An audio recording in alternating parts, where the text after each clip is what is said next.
Que o seu dia e a sua semana sejam repletos de bênçãos divinas. Hoje a gente vai mergulhar fundo em alguns textos de uma obra chamada Eleitos Mais Livres, do Norman Geisler. E o tema, olha, é uma daquelas perguntas que acompanham a humanidade, acho que desde sempre, né? Nós somos realmente livres para escolher nosso caminho?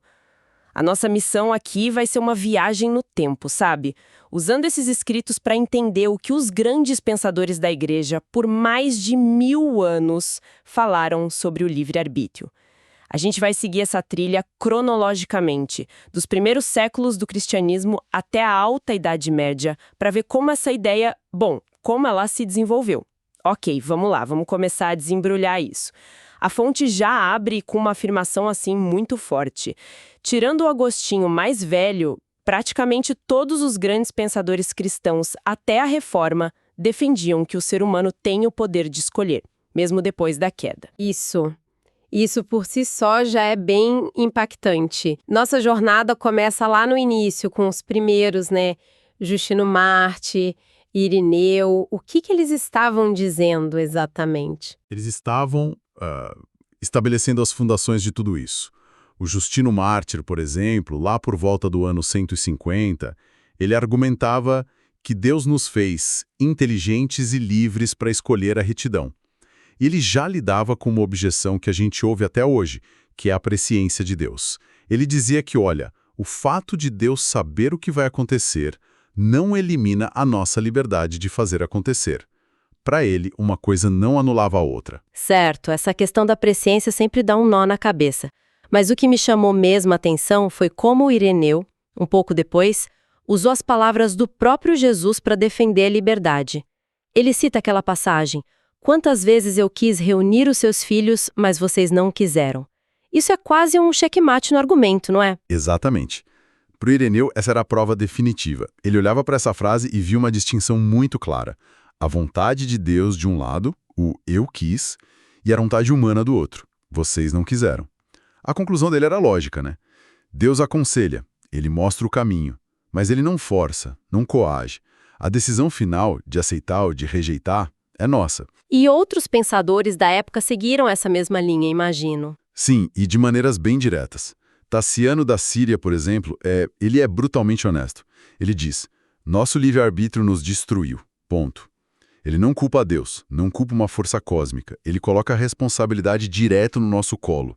É uma declaração de posse da própria falha. Nossa, essa frase é muito forte. E tem uma imagem que a fonte traz do Bartesano da Síria que ficou na minha cabeça. Ele imagina alguém perguntando: por que Deus não nos fez de um jeito que a gente não pecasse e pronto?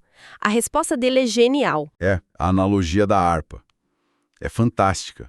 Ele diz que se Deus tivesse nos feito assim, nós seríamos como uma harpa, um instrumento.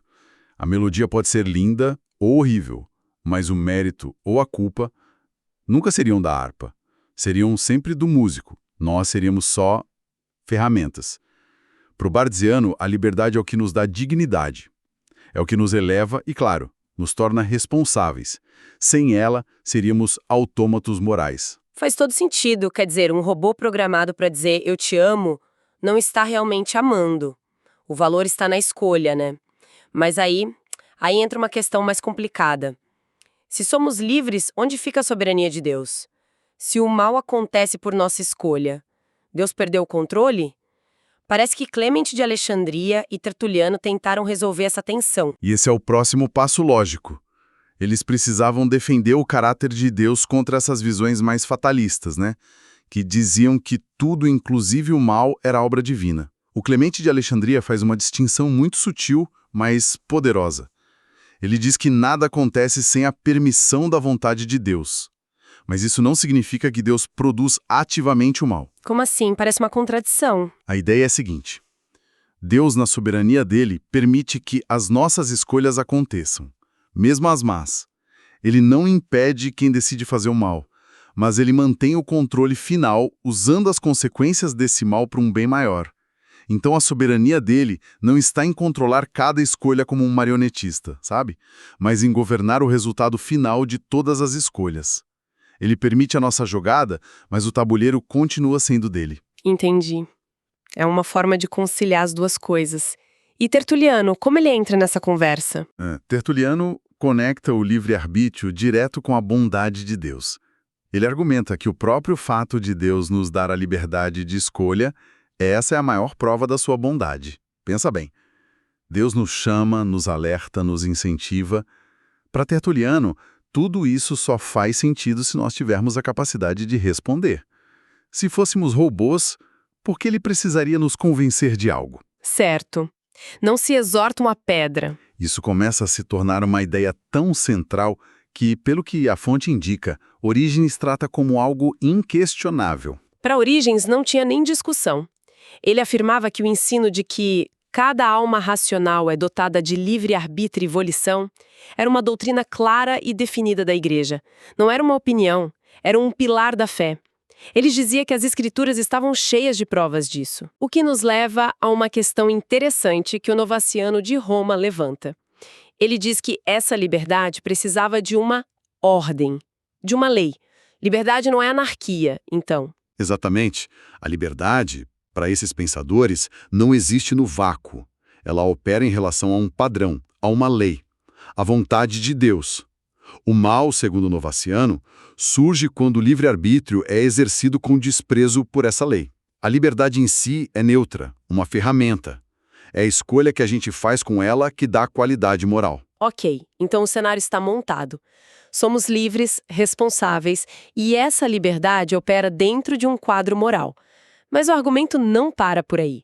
Figuras como Metódio e Arnóbio parecem levar essa defesa do caráter de Deus a um novo patamar. Sim, eles são veementes. Metódio chega a dizer que acreditar no destino, que as nossas vidas são governadas por forças externas, é uma impiedade contra o próprio Deus. Porque se fosse verdade, Deus seria o autor de todos os crimes e injustiças. De novo, a motivação é proteger a imagem de um Deus bom. E o argumento de Arnóbio de Sica é o que mais me impactou. Ele imagina um debate com algum e essa pessoa faz a pergunta que, vamos ser sinceras, todo mundo já se fez. Se Deus é todo-poderoso, por que ele não muda a gente por dentro e nos força a acreditar? Por que não resolve logo o problema? E a resposta de Arnóbio é o coração de todo esse pensamento. Ele diz que isso seria violência, não bondade. Seria forçar mentes que têm horror de receber algo à força. Isso mostra que, para eles, uma fé coagida não tem valor nenhum. Uma crença imposta não é fé, é submissão. Não cria uma relação de amor, cria uma relação de poder. E o Cirilo de Jerusalém ilustra isso de uma forma muito prática, falando sobre a tentação. Ele diz que o diabo pode sugerir, mas ele não tem o poder de obrigar à vontade. Sim, e a analogia que ele usa para provar o valor da escolha é brilhante. Ele diz, a ovelha é afável, mas ela nunca foi coroada por sua afabilidade. Por quê? Porque ser afável faz parte da natureza da ovelha. Não foi uma escolha dela, ela simplesmente é. Já um ser humano que tem a capacidade de ser cruel, mas escolhe ser justo, esse sim merece reconhecimento. Recompensa e punição só fazem sentido se a ação for deliberada. Isso é um ponto muito forte. Até agora, a conversa parece bem focada na capacidade humana. Mas com o tempo, pensadores como Jerônimo e João Crisóstomo começaram a adicionar uma nova camada, a graça divina. Como isso se encaixa? Eles perceberam que a equação não estava completa. Não era uma questão de ou vontade humana ou graça divina. Era uma parceria, uma interdependência. Jerônimo resume isso de forma muito concisa. Cabe a nós o começar, mas a Deus terminar. Ele diz que nosso livre-arbítrio depende da ajuda de Deus e necessita de sua ajuda momento a momento. Então, a nossa escolha é como dar a partida no carro, mas a gasolina que faz o motor continuar funcionando é a graça de Deus. É uma ótima forma de colocar. É isso. O João Crisóstomo diz algo muito parecido. Devemos primeiro escolher o bem, e então ele acrescenta o que lhe pertence. Ele não precede o nosso querer, mas quando nós escolhemos, então ele nos proporciona muita ajuda. A iniciativa parte de nós, mas a capacidade de completar a jornada, de perseverar, vem de Deus. é cooperação. Certo. E aí chegamos em Agostinho. A fonte faz questão de falar do jovem Agostinho. Nessa fase, ele parece ser um dos maiores defensores do livre-arbítrio. Tem uma citação dele que é definitiva. O pecado é tanto um mal voluntário, que não é pecado de forma alguma, a menos que seja voluntário.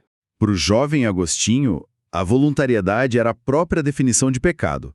Se não foi voluntário, não é pecado. Simples assim. E é ele quem enfrenta de forma mais direta aquela questão que você levantou lá no início, sobre a presciência de Deus. Sim, essa ideia sempre me confundiu. Se Deus já sabe o que eu vou escolher amanhã, como essa minha escolha pode ser genuinamente livre? Parece que o roteiro já está escrito. É a objeção clássica. E Agostinho a encara de frente. Ele argumenta que o conhecimento de Deus não nos força a nada. O fato dele saber o que vamos escolher livremente não remove a liberdade da escolha. Pense em assistir a um filme pela segunda vez. Você sabe exatamente o que o personagem vai fazer, mas o seu conhecimento não está forçando o personagem a agir daquele jeito. Para Deus, que existe fora do tempo, é como se ele visse toda a fita da nossa vida de uma vez. Ele vê as escolhas que nós livremente fazemos. O conhecimento dele não causa a nossa escolha. Ok, essa analogia ajuda a clarear. Então, por séculos, a conversa foi essa dança entre vontade humana e graça divina. Mas aí a fonte dá um salto de centenas de anos e nos apresenta figuras como Anselmo e Tomás de Aquino. Parece que eles chegam com uma caixa de ferramentas de filósofo, né? Não estão só interpretando as escrituras, estão construindo um caso lógico. Exatamente. É uma mudança de abordagem. Anselmo, por exemplo, faz uma afirmação que soa quase radical. Ele diz que nenhuma tentação pode vencer uma vontade reta, porque a vontade só pode ser vencida por seu próprio poder. Peraí. Isso parece um pouco ingênuo, não? A experiência humana não mostra justamente o contrário? Que somos vencidos pela tentação o tempo todo? A nuance no argumento de Anselmo é que a tentação, por mais forte que seja, não pode forçar a vontade a ceder. A tentação pressiona, oferece, seduz, mas a decisão final de se render é um ato da própria vontade. A vontade tem que concordar em ser vencida. A tentação não arromba a porta, ela bate e espera que a gente abra por dentro. Ele leva isso tão a sério que chega a dizer que nem mesmo Deus poderia remover a retidão da vontade de uma pessoa, pois seria uma contradição. Uau! Isso dá um poder imenso à vontade individual. E então chega Tomás de Aquino, que a fonte apresenta como o clímax dessa longa discussão. Sim, Aquino sistematiza tudo. Ele olha para 1000 anos de debate e organiza as ideias com uma precisão filosófica impressionante. O ponto de partida dele é quase pragmático. Ele diz que negar o livre-arbítrio corrói todos os princípios da filosofia moral.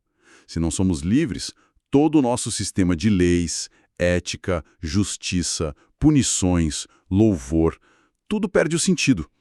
Seria, nas palavras dele, sem propósito. E como ele resolve a tensão final entre a soberania total de Deus e a liberdade humana? Porque ele leva a soberania de Deus muito a sério. Ele faz isso com uma distinção filosófica crucial. Ele diz que Deus, como o primeiro motor do universo, é a causa de toda a ação, inclusive do ato físico de pecar. No entanto, o defeito, a deformação moral do pecado, não vem de Deus. Vem da vontade livre que se afasta da ordem da vontade divina. Então, peraí. Aquino está dizendo que Deus causa o ato, mas não o pecado no ato. Como isso funciona na prática? Vamos voltar para a sua analogia do carro. Deus, como o primeiro motor, é quem dá ao carro a capacidade de se mover, a energia. Ele é a causa do movimento. Mas é a vontade livre, o motorista, quem decide virar o volante e jogar o carro no barranco. O movimento do carro, o ato, foi causado em última instância por Deus, mas o defeito, a decisão de sair da estrada, foi exclusivamente do motorista. Deus nos fez com um motor que pode se autodirigir. A soberania dele se manifesta justamente ao nos criar com essa capacidade. Ufa, que jornada! Então, o que a gente vê ao percorrer esses 1000 anos de pensamento é é uma consistência impressionante. Desde os primeiros apologistas até os grandes filósofos escolásticos, a ideia de que a vontade humana é livre e, portanto, responsável foi um pilar. Isso moldou não apenas a teologia, mas toda a noção ocidental de justiça, de lei, de responsabilidade pessoal. Sem dúvida. A linha que conecta todos eles é a convicção de que um ato coagido não tem valor moral. A liberdade de escolha, mesmo com todo o risco que ela implica, é vista como um dom muito superior a uma bondade programada.